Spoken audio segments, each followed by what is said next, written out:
All right, so this is my closing, kind of closing remarks. Sorry, I felt a little flustered. I completely forgot the order of how I was doing things. So my first lesson for write-ups, I've got 4 written up lessons for this unit. 3 are inquiry-based. One of them is a standard lesson plan that I did for my appraisal. My principal came in and watched me. That lesson was on all of the different types of fossils and kind of an intro to what we are going to be talking about. I think it was the first lesson in this unit, and I really wanted to do a good job. That was my write-up. So that's the lab. That was a general day. I would say probably about 70% of my lessons are similar to that. The other 3 were write-ups of my inquiry-based activities that I've been trying to do more of. I promised my students when I took over that we would do more labs. They had done none, and that we would do more labs. And so whenever they start getting restless, I really go out of my way to try and find a lab to supplement on top of some of the HMH labs. I kind of reiterating some of the things I've already said. So the order was that the appraisal lab, which is observation 2023. Then we did the cast mold lab, and then we did the erosion lab, and then the picture lab.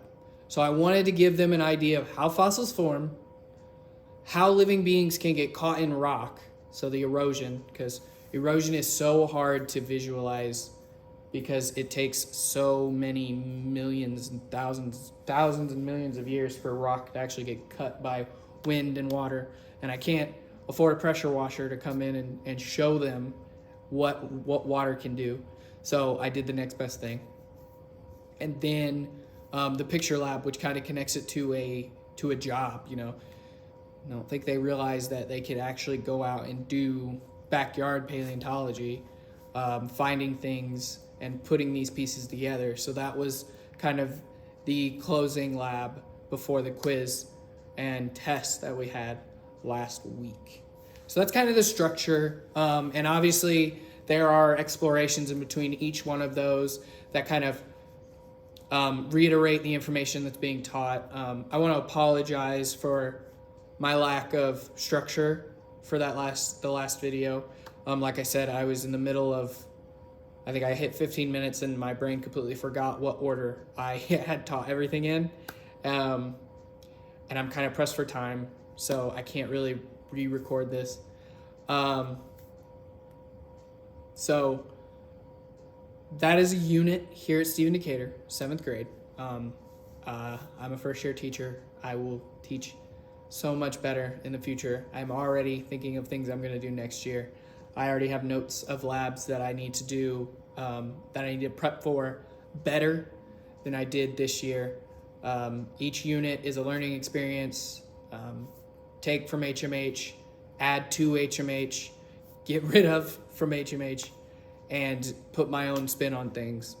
And that's kind of my philosophy, is to add when it needs to be added, take away when I think it needs to be taken away, use my best judgment, know my students, and try and teach to everybody, not just the margins.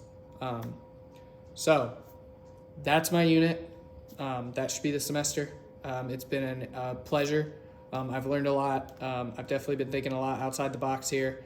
I've been using a lot of backwards design. I'm starting to get better at that, and planning. Name of the game. All right. Thank you, Mr. Wilcox. I've never said your name out loud. Wilcoxon, for your patience once again. I know this probably wasn't ideal for you either, and I just appreciate you giving me all the time that I need to be able to do this and teach and use what I'm teaching, which has kind of made this a lot more fun and a lot more introspective. So thank you. I've had a great semester. I wish you all the best. If there's anything else I need, let me know. Have a wonderful day and rest of the year.